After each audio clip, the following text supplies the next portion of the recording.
Nice. And we felt that without real estate in our lives, we wouldn't be able to do that. So real estate was just a vehicle to help us financially live the way we wanted to live. For that old Zig Ziglar quote, you can have anything you want in life if you help enough other people get what they want in life. I owned 2 nightclubs in Miami. So when I threw in the towel for nightlife and hospitality, I said, whatever it is I'm doing in my next industry, I'm coming right back down here because I love the way they move. And when we started Rockstar, I was meditating daily to try to leave my corporate job. I had had enough in the corporate world. How do we turn real estate investing into a business where I think it could help us and we could help other people? What's poppin', everybody? Back here for another episode of What Would It Cost? Thank you again for giving us your time and tuning in. I'm here with a couple rock stars, literally from Rockstar Real Estate, Nick and Tom. They're brothers, and they're absolutely taking the real estate industry by storm. And not only are they focused on being awesome at real estate and helping investors scale their portfolios and so much more, but they're just awesome at everything in life when it comes to personal development,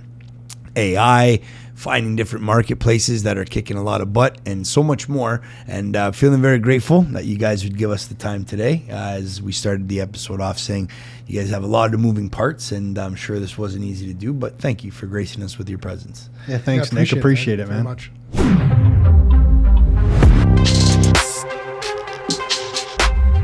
So, thank you very much for joining us today. I know you guys are busy. You got a lot of things going on, a lot of moving parts within your operation, as it's obvious to see over the social media platforms. But it was a pleasure meeting you at the front. I felt some good energy from it right off the bat and still feeling it right now. So really looking forward to this, but just wanted to say grateful that you guys would take the time out to come and rip this Potter with us today, right? Yeah, thanks, Nick. I think since hearing your podcast and getting to know your backstory, man, we are completely impressed with what you've done so far before in your life with Spark Financial right now. I'm honored to be here, you know. And we were just saying that we wanted everyone to know, as they're listening to this, that the good hair is on this side of the podcast. You know, when you look at Nick and you look at us, you're deciding it's clear who has the good hair in this podcast. But no, thank you for having us, man. It's an honor, for real. Thank you. No doubt. No problem at all. Our pleasure. So, you guys have a lot of moving parts, right? And I was looking at a lot of your content, been following you guys for a little bit now. We were introduced through Matt Campoli, who had nothing but amazing things to say, and it all checked out. And looking at you guys now is very inspirational as to what you have going on under that portfolio. But, you know, I want to start with the real estate piece, right? And then we could make our way on to, you know, more into the entrepreneurship side of things. I know you guys are big on AI. I love the fact that even though you're immersed in the real estate space, you embrace other investment opportunities like the crypto piece, which I think is super cool that you guys go on to talk about that and get behind it. Oh, shit. If you get him talking it's an emerging market, right? Because usually, and not usually, all the time, it's if we're here to talk about real estate or I'm with people that are focused in that business, in that industry, the conversation will never spin off into that piece. But we all, you know, we're all keeping our finger on the pulse. We all have our ear to the ground. We're watching what's going on. And it's hard, you know, not to recognize that and give credit where it's due and get excited about it, right? As I've heard you specifically talk about. And I think it's because what we're all trying to do, you know, what you're trying to do with your clients, what we're trying to do with people we work with, we have this motto about your life, your terms. Mm-hmm. We're really just trying to help people live their life on their terms. Real estate can be one aspect of it. Yeah. But we also feel that if we can talk about other things that we feel are important, that it will help our clients. So maybe we're not going to profit from talking about Bitcoin, and we're hardcore Bitcoiners. See, Nick, I'm a hardcore this is already Bitcoiner. Going off. You said the word crypto. I still love you, Nick. I'm a hardcore Bitcoiner. There's a difference. We don't even have to get into it right now, but I'm a hardcore Bitcoiner. Yeah. But if we can introduce other things that we are doing ourselves, and even if we're not profiting from it directly, we can. If we can add value, I think it's a bit of a business cheat code to get people to trust you even more. Yeah, some of the feedback we get, some of the things we do that are not real estate oriented, we get the most feedback about because people are looking for other stuff. But we really look at real estate as like it's a means to an end. So we're not like, I know we're in real estate. We got the brokerage. We've worked with investors for a long time. We're not all about real estate, and real estate is the be all and end all. We don't even like. I like real estate to serve me very well in my life. But I don't, if there was something else that could serve me just as well, I will easily go there. It's not about real estate. It's about what does owning those assets, how has it changed my life, or what can it do for people to give them options in the future? It's more about that than like, the real estate investing world, one thing that's always bugged me, because it's so incestuous, like, well, how many doors do you have? Oh, I got 50 doors. Oh, I only have 5 doors. I want the guy that has 50 doors. Who the hell cares? Because if the guy that has 50 doors is leveraged at 120%, I mean, just a few weeks ago, we saw, there's headlines about something blowing up because they're way over leveraged, and the guy that has 5 doors is like fully paid off. Yeah, and he's just collecting the income stream. I want the 5 doors. So like, it's just this weird world, and for us, it's always been like, real estate is a means to an end to be able to live life on your terms. That's kind of the goal of everything, and that's how we look at it. It started from like leaving school. Like I went to university, and I was told I got good marks in school. I went through a little bit of a crazy time where you get a bit wild and do some stuff at the clubs, and you have a bit of good time. But overall, I had good marks, so I thought I did everything right. I got good marks, went to university, and then I started working. And I figured out after I got my salary and then I paid tax, I could barely live the way I wanted to live, and I felt like the whole time I had been lied to. Like I felt like I had been lied to through high school, lied to through university, and then just kind of dumped into the real world. And then we got into real estate, as Nick's saying, as a vehicle that could financially propel you forward and have enough financial wealth built through real estate that you could kind of go on a trip to Miami, or we enjoy going to Europe. We have a place now in Croatia. So go to Croatia and hang out there with the family in the summers. Like we could have the financial ability to do that. Nice. And we felt that like without real estate in our lives, we wouldn't be able to do that. So real estate was just the vehicle to help us financially live the way we wanted to live, if that makes sense. So Absolutely. That's kind of, we went down this path. So we're a little bit weird in that we went into this real estate business with that as top of mind and not just like buying or selling properties. Yeah, no, that's awesome. What a very, very unique approach, right? And it's so refreshing though, right? Like your angle is just extremely refreshing because you're putting yourself in everyone else's shoes, right? Not just the real estate industry and practice, right? And saluting that. And you're saying, okay, what does everyone want to hear about? What does everyone want to know about? What does everyone want to, dip their beak in, right? And find out about it. And I could totally level with you in regards to that's where a lot of the attention comes from, right? And that's where a lot of the conversation starts because a lot of people have educated themselves on the real estate piece, right? And even if they're not licensed and even if they're not practicing in the business, they've learned a lot about it because it's been trending in pop culture, because it's been the hot topic the last 5-10 years, right? And it's been something that everyone's just kind of good with on an overall that's investing their dollars, right? And wants to grow their net worth. So it's cool that, these emerging markets like the Bitcoin, not crypto, right? Love it. Is something that you'll know a lot about and be able to spark up a convo with, right? And AI too. I know you guys are big on that, right? And streamlining your businesses and injecting that technology and embracing the technology, right? It's not all the time, right? And by no means am I calling you guys old. By no means, right? But it's not by saying that. You just no. You're going to talk about your hair again. You're going to talk about your hair again. Hey, you started it, bro. No, that's just a number. But you can't teach an old dog new tricks kind of vibe is why I use that word and this analogy is because you'll get scared of a new technology that'll come on, right? Or you'll get scared of a new currency that'll enter the market, and because of the fear, right? You'll almost rebel it, right? And be a hater of it, right? And not embrace it, actually do the polar opposite, right? But you guys have gotten with the trends. And not only that, you've become the experts that are educating the youth on it in a big way, that are talking about it, that are saying, no, it's not just all focused on real estate, which again, is very refreshing. I don't mean to sound repetitive there, but I love the approach. No, but I think what you're, tapping into there is that we've found that if you can ride a trend in your life, I was in software for 10 years before real estate. Right. And I luckily got into software in 1998. That's how old I am. Yeah. And I rode the software industry for about 10 years. Yeah. For about 10 years, the software industry in that era, from 98 to 2007 is when I quit to start Rockstar with Nick. Yeah. You could do no wrong. The salaries were high, the opportunities were great. So I really rode that. I was able to take income from there and buy rental properties. So Nick and I started buying rental properties in the early 2000s. Right.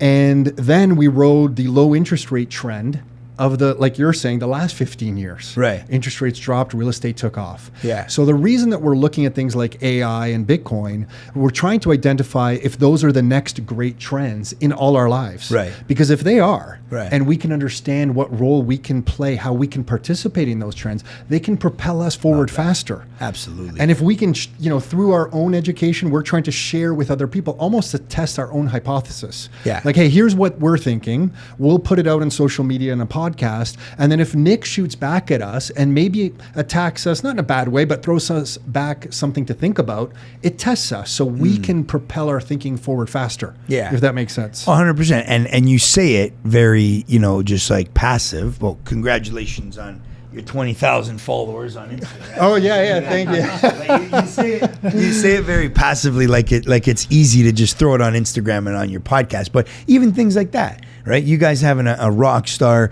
page of 20,000 followers and up, right? That's really, really hard to do. And you guys got awesome engagement on that page, having your own podcast as well. These are things that, to have that platform to bounce this information off, to propel it forward, even stuff like that. That's awesome. You guys are hitting it from all angles, man. You don't miss out on anything. We're lucky. I'm not even on social media. I go on Twitter to look at stuff. I took myself off Nick social. Nick just found out we have 20,000 followers right now. Okay, Nick, you just told them. That's good. So, hey, imagine that, right? We're watching a daily scrolling, and Nick, you don't even know what's going on. No, he doesn't. You're famous, Nick. He has no idea. Yeah. But see, we see a lot of you, Nick. My kids Google me. I'm so happy you're telling them this. I'm like, no, Nick, this is something. We can pay attention. My kids Google me. They're like, hey, you're all over. I'm like, what? I didn't even know. Or the team will show me the clips that are doing well. I'm like, oh, I didn't even know. And look, I had to, not because I'm an old guy. I just found when I was on Instagram, I would go through it and I just, I would spend 10 minutes on Instagram and it might turn into 20 or 30. That's one problem. And then otherwise, I was just getting pissed off. Like, why am I pissed off? Mm-hmm. Like, nothing even pissed me off that I was looking at. We're both slightly angry people, so it doesn't take much to piss us off. Yeah, so I was just all of a sudden pissed. And I'm like, I got to get myself off this. So I just literally took it off my phone. Like, I just don't go on Instagram unless our team sends us something. So we do. So thanks for saying that. We do all the content and it goes on there. Well, you get pissed off because of some selling sunset vibe posts that you were don't even know what it is. Okay. He goes to the gym 6 days a week. We were just talking about how I don't do the reps proper. I don't go to the gym as much as he goes. So we were just talking about how I don't do reps properly. He doesn't even go to the gym with me, so I don't know how he knows. Secret camera somewhere. And he was just telling me that I don't do reps properly. He was getting angry. These guys had a push-up competition, him and two buddies, and I'm like, hey, I saw that competition. I don't think either one of you, any of you did one single push-up. Like, they were all bro reps. I'm like, when you're doing a competition, they got to do like at least some real reps. If everyone else is doing bro reps and I do proper reps, I'm going to lose the competition. Yeah, so if everyone's doing bro reps, I got to do bro reps. But you know what? I know what a proper you rep earn my respect. Yeah. What's more important? Yeah. Stuff working with your brother. Yeah, no doubt. But thank you for that. And our son helps us a lot with that. And we have a great marketing team at Rockstar. Nice. So everyone's kind of working on it, and we recognize the value of marketing. Like we've recognized that marketing kind of makes the wheel turn in business, right? So we place pretty high value on that stuff. Sure. And I think what we believed early on is that just you try to share information, like to what you were saying before. In certain with new technologies in certain industries, when something new comes up that people look at as a threat, sometimes they'll build walls and they just try to protect everything they have instead of embracing that new technology or being more open with it. Because nothing that we do in real estate investing, like nothing's really changed. Some acronyms have changed, like there's a BRRRR strategy instead of refinancing the property. But nothing's really changed in decades. But everyone thought there was these big secrets and they were holding this information. And we're like, well, the world's changed. Information is out there. They're going to get it. Social media, whether it's YouTube, online articles, why don't, if we can, and maybe some people like our information, some people hate it, but for those that might like it, why don't we share the information, and then if they want to maybe do business with us, it works out. And that's how we really grew the business, because we believed in let's just kind of help people, and then it kind of snowballs from there. Yeah. You know that old Zig Ziglar quote, about if you help enough people to get what they want in life, you can have anything you want in life, or you can have anything. Zig Ziglar was old for us. Nick has never heard of Zig Ziglar. And he was old sales guy, right? But famous sales, author, kind of presenter, coach. And it was what he said was, you can have anything you want in life if you help enough other people get what they want in life. And it's just kind of always struck a chord with us, right? And that's why listening to your story, Nick, in that podcast we were referring to, it made us understand very quickly how successful you're going to be. because the story of you going through the nightlife business and how you would help other people get, I think you were trying to help them have the best night and you were doing certain things. That type of mindset, when you apply that to any business, it's going to propel the business forward. 100%. So when we heard you speak like that and seeing how successful you were in that business, and then now you're transitioning into this business, it was obvious to us, hey, this is someone to pay attention to, because he's already doing great things, and the next 10 years he's going to do amazing things because of that type of mindset. Like you're giving, and maybe not everybody sees that. I'm sure you get that a lot, but it's quite obvious from the outside the way you operate and the principles that you live by. So we're excited to see your next 10 years, man. So it's cool. Yeah, and Thank it's you. the only reason we're Thank here. We never come and do podcasts. You can't really get us together anymore. And it's honestly because we're slightly angry and don't like most people. And we don't like most people. Like, you're a nice guy. We don't really like most people. But then hearing your story, we're like, okay, this guy gets it. We're totally coming on this podcast. That's so cool. It's a testament to you. Not that we're anything special. I don't mean that. I just mean we're not absolutely, interested in you guys going. are. No, we're not interested in doing that kind of stuff. But you're gonna do great things. I just thought when I was listening to it, the egos, I just pictured you. I was like, so this guy's in the middle of the club running around. I know there's some people waiting at the door thinking, where's Nick? He promised to get me in. Why the hell am I not in the club yet? Where's my booth? And this guy's freaking out. And you're like, some of them you're like, this guy's cool. Some of them are like, this guy's an asshole. Why do I have to deal with this? But you put on that smile and you went and did it anyways, right? Yeah.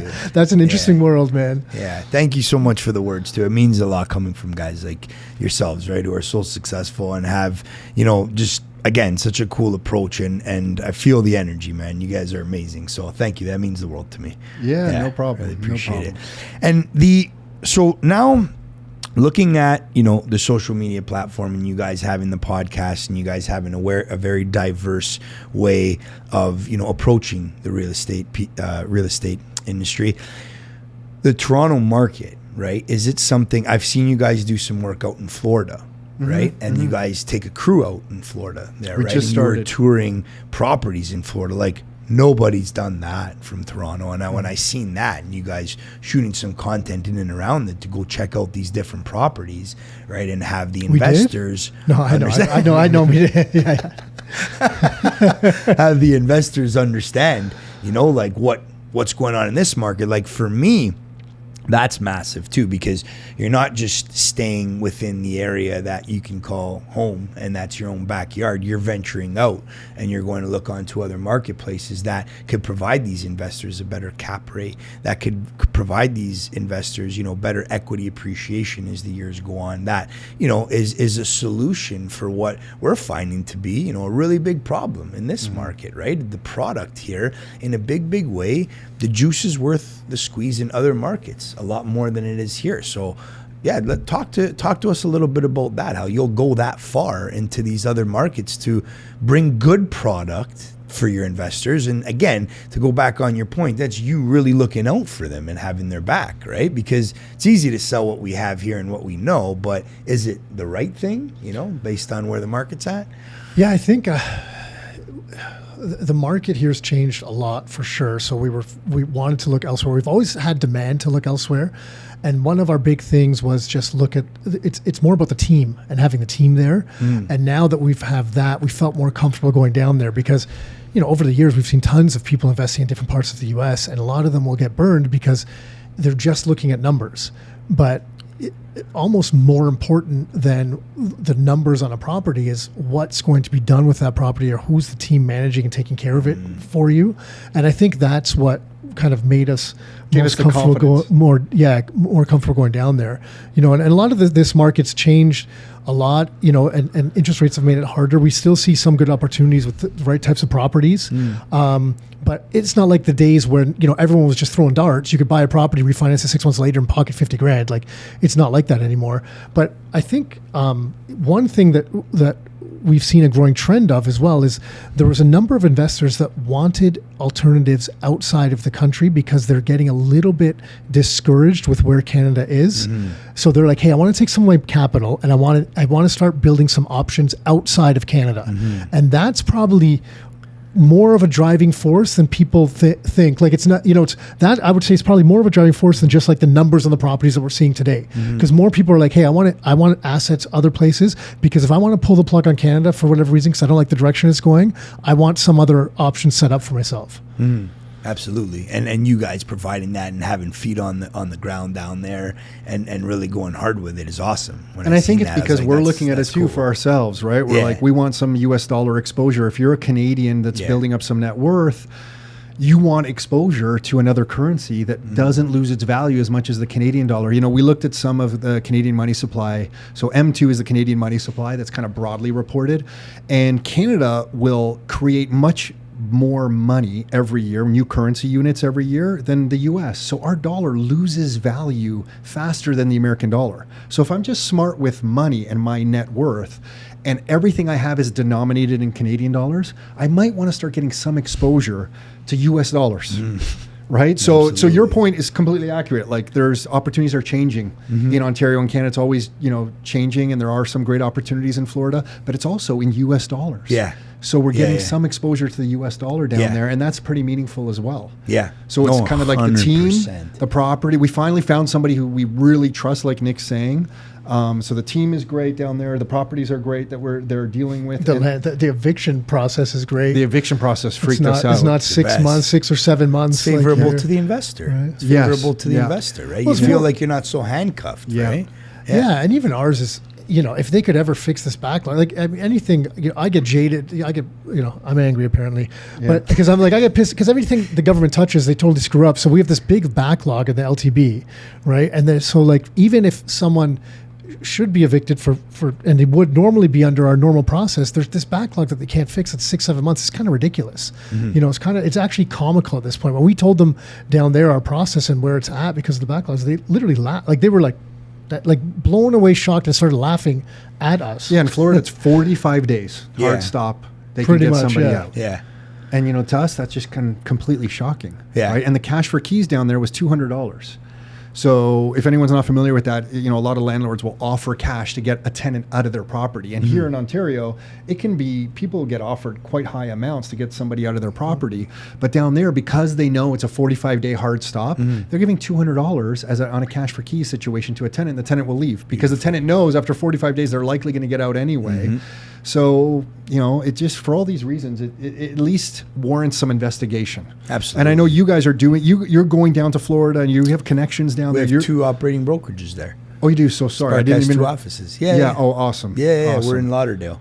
Oh, cool. Yeah, 2 there. Yeah. And I owned 2 nightclubs in Miami in Wynwood Walls. Yeah, so that's when I became familiar with the market, and I absolutely fell in love with it. So when I threw in the towel for nightlife and hospitality, I said, whatever it is I'm doing in my next industry, I'm coming right back down here, right? Because I love the way they move, man.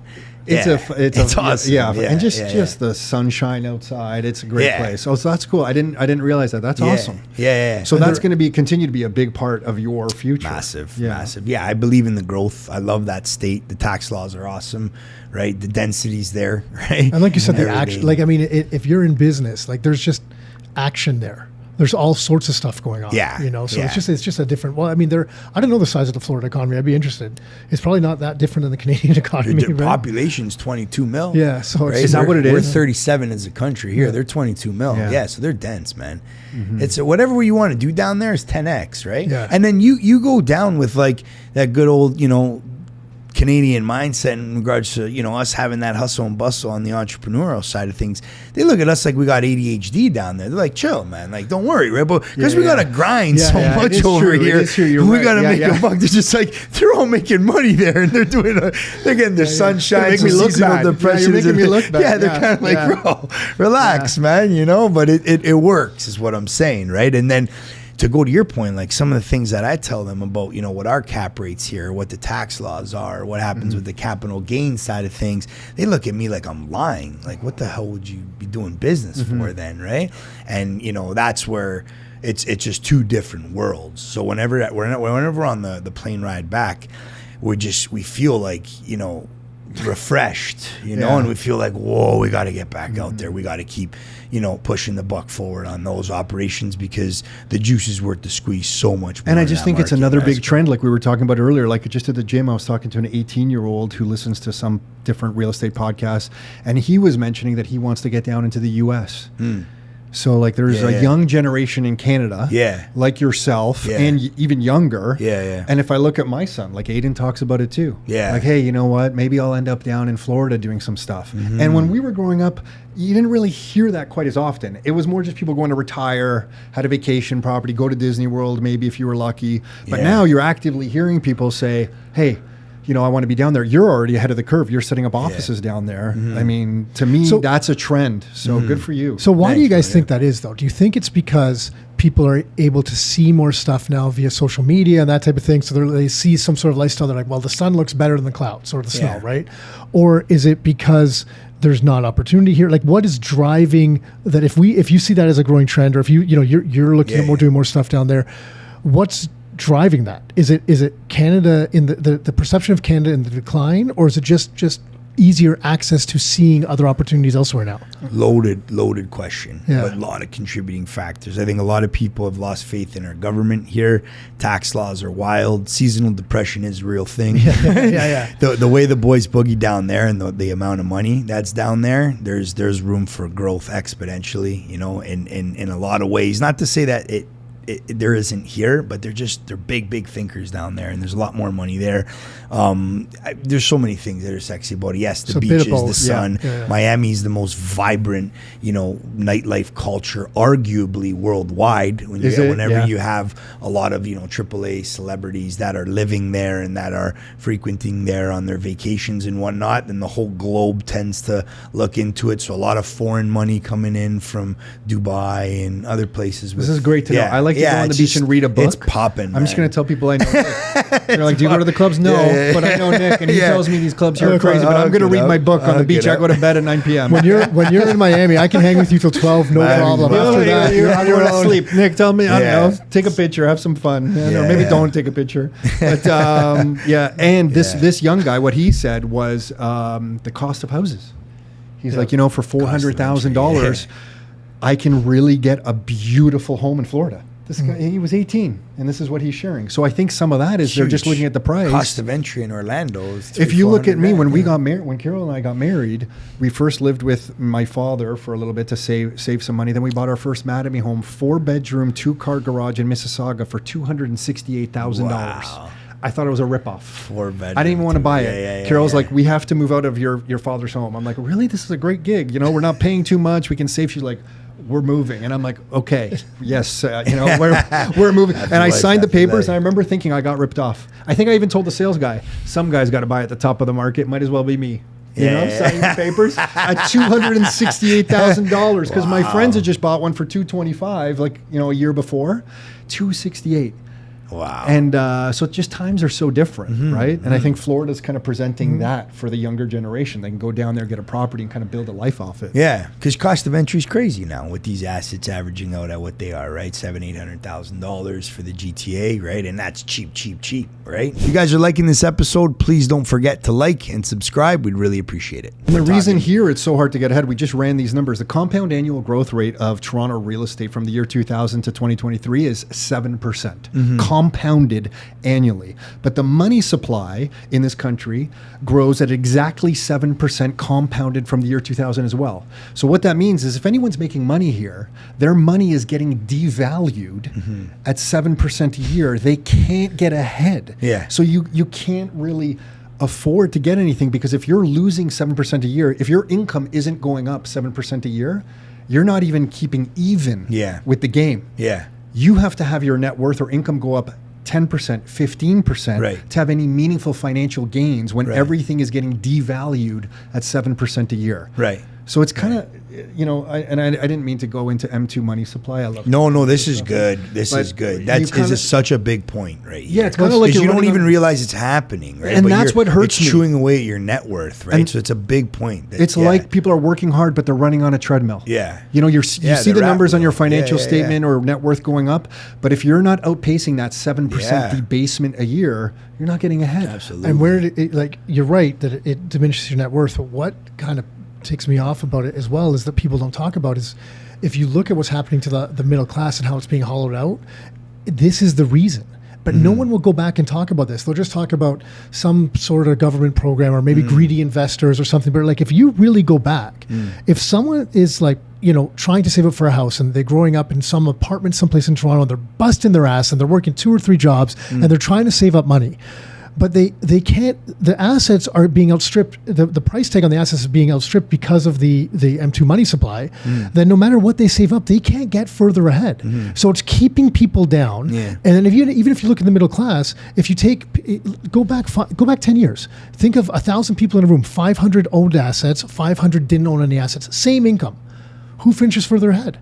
The 500 with assets, they end up going up. The 500 without go down as the middle class gets wiped out. Yep. So like a lot of the problems in what the way people are looking at Canada, and they're getting a little bit frustrated with the government and certain tax laws. They need more taxes because of their irresponsible spending, and it comes back to this. Yeah. And I think it's causing bigger problems that people aren't talking about. And I think that's where I'm like, what the hell? Why isn't this being spoken about a little bit? And Nick, we're telling all investors, get ready. Like point. Well, so well put together. Yeah, you're getting investors are getting vilified recently, and we tell all our clients, everyone we work with, get ready. It's going to get worse because as you own assets, you're going to be blamed for real estate prices in this country. But if you think about it and take a step back, why does anybody go into real estate? People go into real estate because everyone's accepted real estate goes up in value more than their income or their ability to save. So because of the financial system and the way it's structured, people are forced to become real estate investors. Yeah. Nobody really wants to fix toilets and deal with tenants and deal with the banks and qualify for all this stuff. Right. But you're kind of forced into it. Then the media will vilify you for going into something that you didn't even want to go into. You're just going into that for yourself and your family's financial future. So it's just kind of like this weird situation. So I really think going forward, the quality of somebody's financial future will be highly determined by the quality of the assets that they earn, that they own. Absolutely. So their properties, and it's why I talk about Bitcoin sometimes as well. I feel like that fits into that structure as well. Sure. Yeah. No, absolutely. And so well said. I love the way that you guys put that all together. And, these people are hard workers. They're smart. They're educated, right? Like they're following the rules, right? They're doing what they got to do, and they can't make ends meet, right? Just because of those simple numbers right there. And to go to your point, it's not being talked about. They're not putting that in the spotlight. They're not, stressing it because it just doesn't go to the beat of their drum, right? It doesn't work for them. So I like that word, vilified. Yeah, I was going to ask, what does that mean, man? But I get it. I get it in the context. Yeah, very cool. And other than you guys being rock stars and rocking out in the real estate business and so many other areas in life, you guys keep in very good shape. You're swagged out. You dress cool. You're cool guys. We're all talk to the crowd a little bit about personal development and how you stay in tip top shape and have it be that all cylinders are firing. And you guys got some cool J's on the feet with some matching swag for it. So tell us a little bit about yourselves personally on that end. I think we grew up we just grew up. I was going to tell our mom's story. Our mom, all our friends went to camp or whatever, people in Canada did when we were young. They would go to these awesome camps in Muskoka and stuff that seemed cool. Wait to hear where we went. But we went, our parents are both immigrants to this country, right? Our mother's Scottish and our father's Croatian. And our mother decided to take us to a meditation camp at the Toronto Central Library when I was 13 and he was 8. So people would come back from school and say where did you go? Disney World or camp or soccer camp or something? And we're like, no, we went to meditation camp. I've never heard of that. I remember the room. I was 8, but I remember the room that I was sitting in still to this day. And you know what though? So you got to prove a point now, hey, bro. So it taught us though. The weird part is no dress shoes. But it taught us to have quiet time to yourself and to visualize what you wanted in your future. It taught us to you could create your own life. You could craft and design your life as you wanted. And it led us down this path of just always being involved in personal development. Like I had the Tony Robbins Personal Power 2 CD set playing in my car for probably 4 or 5 years. Just over and over Tony. and over. I went to one of his events. Yeah, did you? Unleash the Power Within. Yeah. So sick. So that just kind of led us down to this path of personal development that we've always just realized, the more we invest in ourselves, the more our lives seem to reflect the lives we really want to live. That's amazing, man. And you guys are hardwired that way. You're hard maybe. from a young age. Kind of believed in That's that. amazing, man. Yeah. That's awesome. It's funny you say Tony Robbins. I remember coming home. Shut up, Mom. And yeah. But I remember the big speakers, and I guess what was the 90s or early 2000s. You know, they're like big tall speakers with 2 big subs in it. Those types of things. Yeah. We had one of those stereo systems in the house. I would come home and do you know what was blaring on it? Tony Robbins, Personal Power. So I'd walk in after school, and our mom's like cleaning or something, just cranking Tony Robbins. So we'd walk in listening to that. So the priming. Yeah. 15-minute priming. Yeah, that's amazing, man. And that's so awesome. Yeah. That's and then that led awesome. just after university, being frustrated, not being able to get ahead financially.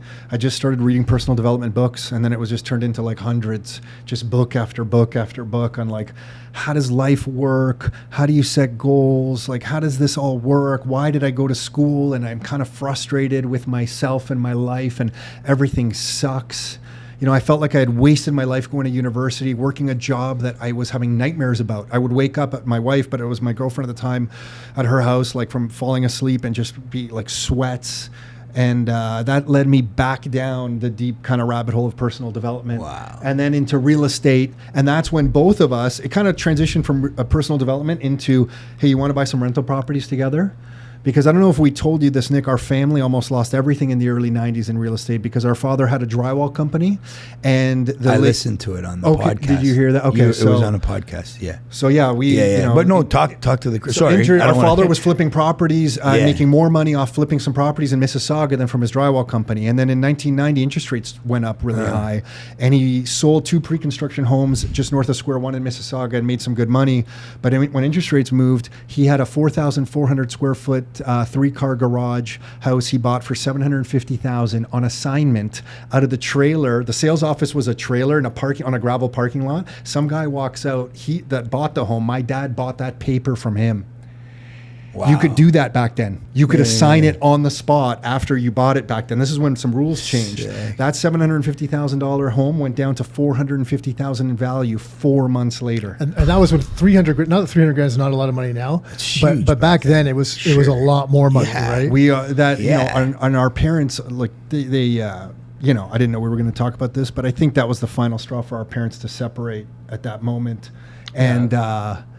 Then just through that, we learned real estate's tricky. You know, like be careful. Like real estate can get you ahead financially, like we've been talking. But don't over leverage yourself. Turtle wins the race. You know, everyone we've met in life, when they get to a financial point, it's that they are proud of. They usually took the long, hard, slow path. No doubt. You know, and that kind of and investing for speculation too, right? And which we see now, because we had all these years where you could buy, like we were saying before, you could buy anything and make money. But you know, we saw with our family, when you're just investing for speculation, you're investing in a higher end home, can't rent it out after for cash flow. Like there's, you know, we were losing $1,000 a month back there renting it out. Right. So you can't rent it out. Whereas, so we just learned that lesson that, you know, the rental numbers matter, because then even if the underlying asset value goes up or down, well, if it goes down, like you're not happy about it. But if you're equal or positive cash flow, well, you can hold on to the asset for a little bit, and you know, through inflation thing, the asset value ultimately goes up just because we're in this inflationary environment.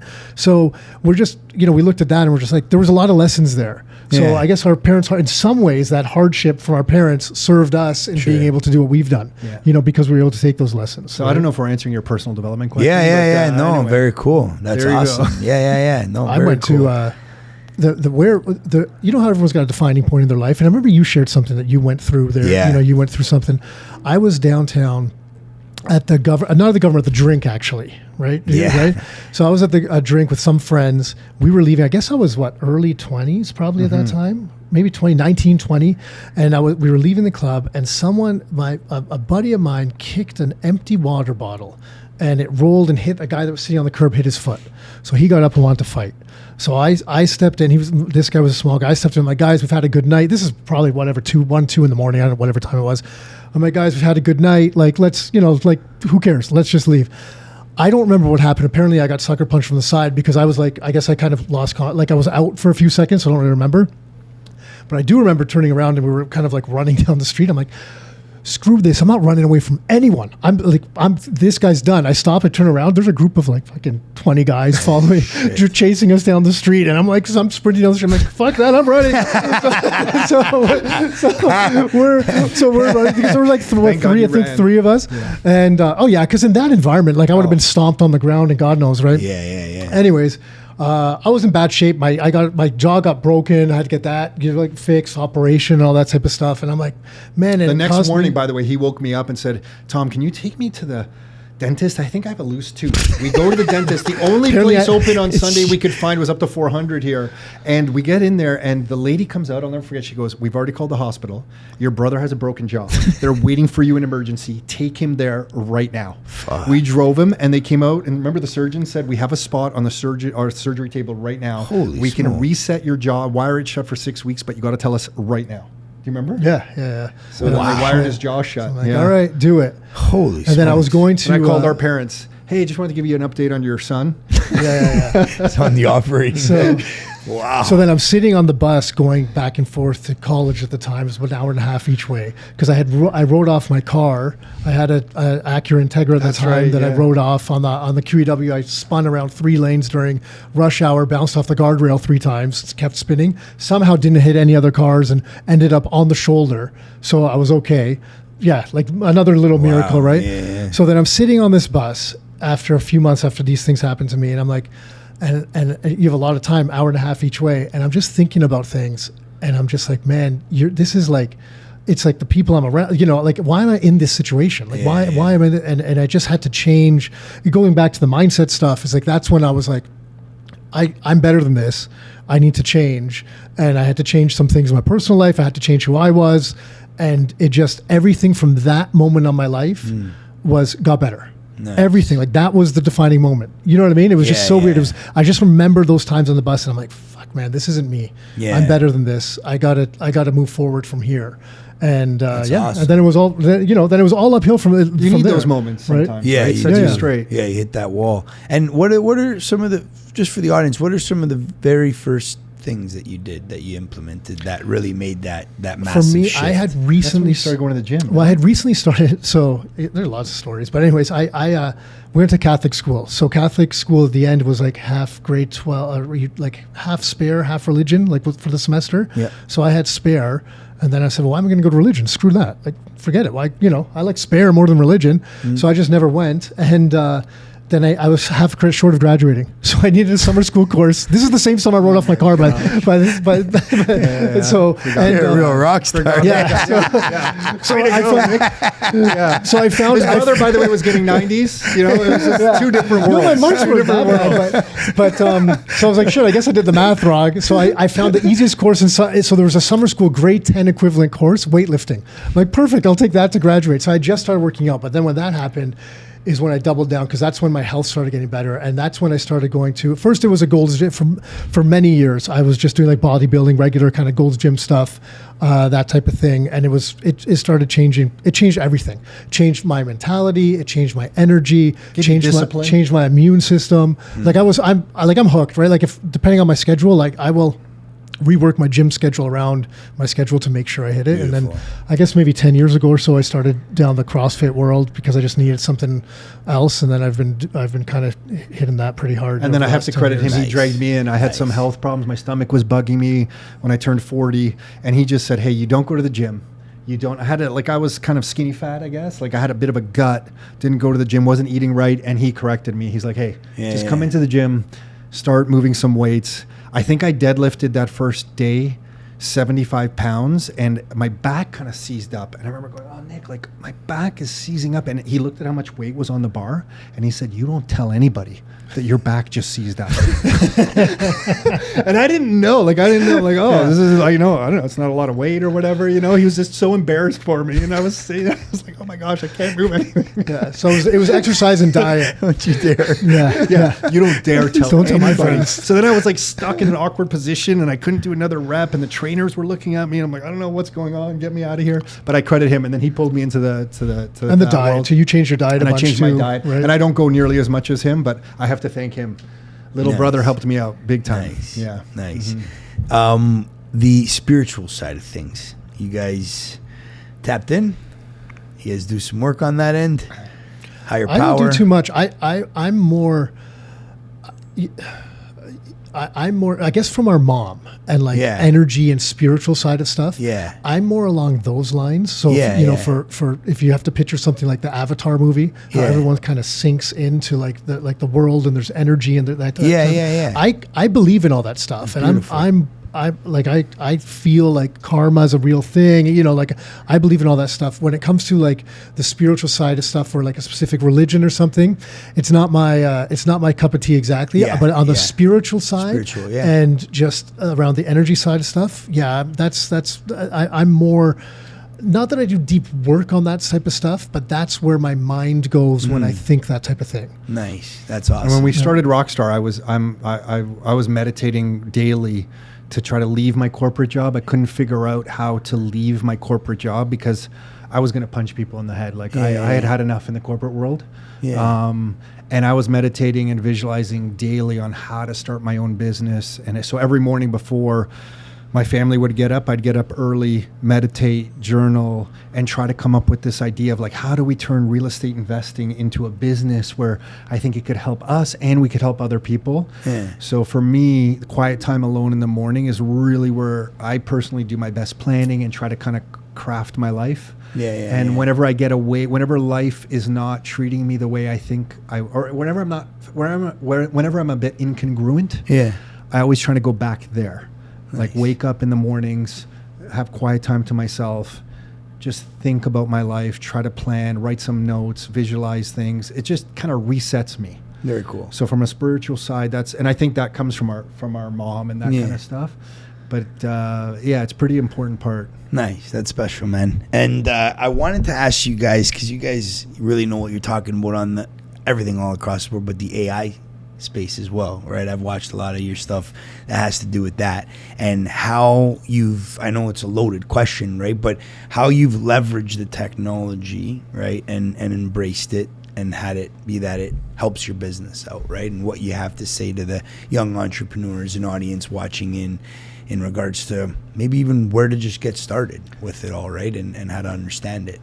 I think some of the productivity, so the way we're using some of it right now, the way we do some podcast editing for some clips, the way it would work is someone would have to listen to the podcast for an hour, write down notes and kind of clip it all up. But now we can take a 60-minute podcast, feed it to AI, and AI will listen to it and cut the clips for us in about 10 minutes. So it will listen to a 60-minute podcast and listen to the whole thing in 10 minutes and cut the clips and give us the clips back. So what used to take somebody an hour just listening and then do the clip cutting, as Matt here knows, it takes forever. But I really think so the productivity gains that we're all going to get going forward are going to continue to be incredible and blow our minds. But where I really think in business that really is going to define people is that if you're a smart marketer, Nick, like you are, and you understand what to do with the content, you're going to be able to leverage AI to enhance your productivity so far, so fast that the difference between people at the top of their game and the second place and third place people is going to spread really wide, because you still need to understand the principles. Like when we talk about business, real estate, and marketing, we always break it down to 3 categories that most people play at the tactics level. I'm sure you saw this before in the nightclub business, but there's principles in business, there's principles in marketing, and there's strategies. How are you implementing the principles? And then there's tactics, what you do on Instagram, what you do on TikTok, what you do with podcasting. Whereas most people just run around playing with the tactics. They see everybody doing something on Instagram, They see everybody doing something in podcasting. They try to copy that, but they have no big strategy and they don't understand the principles at work. It would be like before in your nightclub game, you were playing at a principle level. You knew the relationships mattered. You knew the long game. You were playing the long term. Always. Then you had a strategy for implementing the long term. I'm never going to get this freaking billboard this guy has off some highway somewhere. I want to find it because I want to put sign up there for Rockstar. But you had a strategy you were implementing. But everybody else around you, whether you consciously knew it or not, I think you were conscious of it. They were just doing tactics. They were like, oh, the next big club is this club over here. Let's hype this club up. We'll get some people out to it. Yeah. You had a longer game. Right. So with AI, what I think is going to happen is a lot of people will get distracted with like, oh, look what AI can do for me really quickly. But it's still in everyone's best interest to understand at a deep level real estate, money, marketing, business. And then if you understand it at a deep level and then you take these AI tools, the world is yours. So I think that's kind of how we're looking at it. So understand it at the principle level, right? And know it, and then use it for its tactics. Correct. Right? Everyone's running and around. Be able to scale and really the outlay on content, just have it be that the net is cast very wide by leveraging it. Yeah. Love that. Yeah. Love that. Yeah, very cool. Love that. That's a good. This is a good starting place, guys. These guys know a lot more about it, but beautifully said, right? I know I threw that question at you, and our whole business was built on. We really started. We didn't have any internet presence. We had a tech background, right? But then what we were able to do is take that tech background. We understood marketing, and then we took that marketing and put it online before anyone was doing email marketing and content marketing and building email lists. And, this was before social media, and we built the business.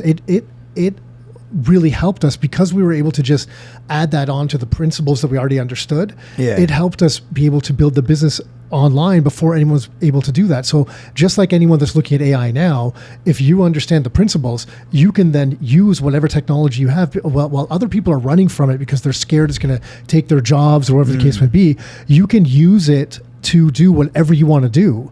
Just you have to if you're only running around playing with tactics, AI is a threat. Right, because it's going to take the tactics away, right? But if you understand if you spend the time to actually gain real knowledge, AI is a benefit to you, and it's a competitive advantage that 80% of other people aren't even going to have access to. Yeah, it's cool the way you put it. Instead of it having it be something that you fear and feel as a threat for your job, have it actually have you keep your job. 100%. You look like a superstar. You look at it from that perspective and do really good at your job too, right? That's awesome. That's awesome. You guys got a lot going on, but what's new in the mix? What's brewing? What does the next 5 years look like for you guys? What is it that we need to know over here and what the rock stars are up to? I think... No, go ahead. I was going to make a joke that I probably shouldn't make. No, what were you going to say? No, really, you shouldn't make that a joke at all. I think the next things to us, I really think we want to, just as you're into Florida already, we want to develop some more in Florida. So that's going to come for us. And we just want to keep working with good people. So we want to let the growth happen organically. We're going to do a few other little things. This is little tactical things. But we're going to announce a Rockstar cruise out of Florida next year that we haven't announced anywhere yet. So we're going to announce that soon. That's so that we're going to do a awesome, Rockstar cruise with some clients have been asking this for a long time. Sick. And we've always said no. We need some of his old expertise to help make like I said, I'm going to go to bed at 9 o'clock. So this is going to be a reading. We'll call it a reading cruise. I'm joking. But yeah, we'll do that next year. But I think just more of the same. Heads down, help people, meet them where they're at, kind of lead with education. I think what's coming down the pipe more of is I think more people are going to open their eyes that we're really getting rug pulled on the way our financial system's set up. And I think more people are going to realize that they're getting screwed. And I think more people are going to be looking for help. And I think there's going to be other opportunities outside of just real estate. And maybe there's more stuff that we're doing in the Bitcoin space, or maybe it is more in the AI space. I don't know what it is. AI doesn't fall into the more, maybe not necessarily the money supply side of things, but it's looking for ways to continuously outpace that debasement that's happening and really holding us all back. Right, I think that's the biggest thing, because one thing that we've shared that our dad was in had his construction business. Our dad used to bring home a decent amount of money, right? Sole income. Our mom worked part-time for his business, but we went to Florida on trips as a kid, and we had a house in Mississauga, and there was 2 cars in the family, like middle class life. Like we didn't grow up poor or anything. It was good. And in today's world, you can't do that off that one income. It doesn't work. And our dad's savings that he saved back then, what are they worth today? So our dad's now 83. So if he retired, call it 20 years ago, and he had $100,000 of savings, what does that $100,000 do for him today? It does a fraction of what it used to do. So I think this is where the world's headed more and more, and I think there's more and more people that are going to open their eyes and say, hey, why are you robbing the value that my parents brought into this world? You're robbing that value, or the value that you're bringing into this world. If you create excess value and then you have savings, you should be able to put that someplace that is able to support those savings and keep the value of keep the value of those savings, right? So I really think more people are going to open their eyes to that, and I think that because legacy media is it's just fragmented and dying, and there's more people talking about it. That narrative is going to change, and I think there's going to be some exciting times for all of us, because I think there's going to be different groups in different areas, and it's going to be Florida, it's going to be here, it's going to be in other countries, where there's opportunity for things for people that are like-minded and get together and do stuff, because the world is turning into that, I don't want to say tribal in a bad way, where there's these communities of people that you get together and you can work with, that you like, and build those communities of doing stuff cross borders. Yeah. And I think that's going to be cool. So I know it's opaque and I don't know exactly where that goes, but I think because things are changing so fast, that's the opportunities that we're looking at and seeing where can we fit in that changing environment, in that changing world. You know what? The good guys are finding each other. Yeah. We're finding each other. And we're hooking up, yeah. right? And we're having fun. Yeah. We're going to bring on more people and turn them into good guys. Yeah, totally. Right on. Well, thank you guys for tuning in to another episode of What Would It Cost. Had lots of fun here with Nick and Tom from Rockstar Real Estate. And tell them, guys, where they could find you and where they could follow along your awesome journey. Thanks, Nick. I guess the easiest place is just rockstarinnercircle.com. That website will have links to our podcast and our videos and all that kind of stuff. So rockstarinnercircle.com, that's it. Yeah, right on. And they were very casual about the fact that they just hit 20,000 followers on Instagram. Actually, Nick didn't even know, right? So congratulations on that, boys. Not easy to do. Thanks. And thank you guys for tuning in. Please don't forget to like and subscribe, and we'll see you again next week.